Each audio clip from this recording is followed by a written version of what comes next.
এখন চ্যানেল আইতে একটা অনুষ্ঠানে আছেন, চ্যানেল আইয়ের একটা লাইভ টক শোতে উনি ওখানে আছেন। আর এটা আগে থেকে ফিক্স করা ছিল, আমরা চেয়েছিলাম ওই প্রোগ্রামটা ক্যান্সেল করতে, কিন্তু তারা বলেছে তাদের লাইভ প্রোগ্রাম, এবং তারা বলছে যেহেতু আপনাদের সংবাদ সম্মেলনও আছে, সুতরাং ওখানেও তো উনি ওনার বক্তব্য রাখতে পারবেন, সুতরাং সেটা আমরা উনি সেই অনুষ্ঠানে অংশ নিয়েছেন, আমরা সেটা আর ক্যান্সেল করার দেয় নেই। কালকে রাত থেকে চ্যানেল আই যোগাযোগ করছিল, যেহেতু তাদের গেস্ট ফিক্সড গেস্ট, যদি উনি অ্যারেস্ট হয়ে যান তাহলে তো তাদেরকে গেস্ট চেঞ্জ করতে হবে। তো এনিওয়ে, আমি যেটা বলছি যে ব্যারিস্টার ফুয়াদকে কেন গ্রেফতার করা হবে বা কি হবে এই ধরনের কথা তো আমি তো বলেছি, এটা পুরোটাই বোগাস একটা প্রচারণা। এবং আপনি বুঝতে পারেন না কেন আমি বুঝলাম না, কারণ আমি তো স্পষ্ট করে বললাম যে ব্যারিস্টার ফুয়াদের একটা পুরাতন বক্তব্য গত বছরের 5ই আগস্ট, সেই আগস্টের একটা বক্তব্যকে পরিকল্পিতভাবে বিভিন্ন জায়গায় ইনবক্সে পাঠিয়ে একটা উত্তেজনা তৈরি করা হয়েছে, অ্যাজ ইফ ব্যারিস্টার ফুয়াদ এখন বলছেন যে উনি ক্যান্টনমেন্ট উড়িয়ে দেওয়ার আহ্বান জানাচ্ছেন।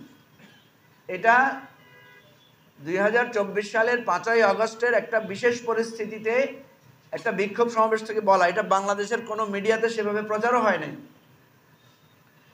অথচ সেরকম একটা ফুটেজকে এখন এনে এটা এখনকার বক্তব্য বলে প্রচার করা হচ্ছে, এবং আমি দেখেছি অনেক রাজনীতিবিদ এটাকে এখনকার বক্তব্য ধরে নিয়ে আমাদের কাছে জানতে চেয়েছেন।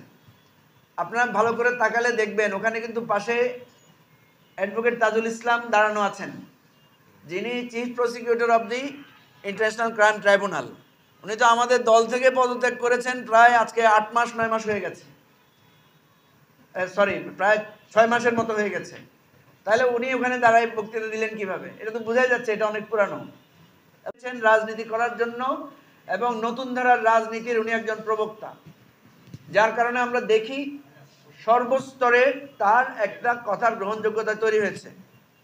ভাই, মানুষ যদি 10টা কথা বলে তার 2টা ভুল হইতে পারে না? আপনাদের মনে আছে হাসনাত আব্দুল্লাহ একবার বিএনপির ভারপ্রাপ্ত চেয়ারম্যান তারেক রহমান সম্পর্কে একটা উস্কানিমূলক বা ভিন্ন ইঙ্গিতমূলক একটা বক্তব্য দিয়েছিল। ব্যারিস্টার ফুয়াদ এটার তীব্র প্রতিবাদ জানিয়েছিল। জানানোর পর আমরা দেখলাম যে বিএনপির সর্বস্তরে ব্যারিস্টার ফুয়াদকে সবাই খুব পছন্দ করা শুরু করলেন, সবাই খুব তাকে উৎসাহ দিলেন। পরে আবার আমরা দেখলাম যখন ব্যারিস্টার ফুয়াদ একদিন বিএনপির একটা মিটিংয়ে বিএনপির নেতাদের উদ্দেশ্য করে বলেছেন যে এখনই যদি আপনারা চাঁদাবাজ, সন্ত্রাসীদেরকে, দখলবাজদেরকে নিয়ন্ত্রণ করতে না পারেন তাহলে ক্ষমতায় গেলে কিভাবে নিয়ন্ত্রণ করবেন। এই কথার কারণে ব্যারিস্টার ফুয়াদের বিরুদ্ধে এক শ্রেণীর বিএনপি সমর্থক, উগ্র সমর্থক একটা পক্ষ, একটা গ্রুপ, সবাই না,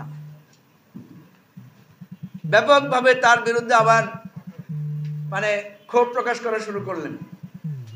তো এই জায়গায় আমরা দেখি, আমরা যখন আমাদের কোনো কথা যখন কারো পছন্দ হয় তখন আমরা বাহবা পাই, যখন কারো একটু পছন্দ হয় না তখন সাথে সাথে তাকে একেবারে শত্রু বানিয়ে ফেলার একটা মনোভাব আছে।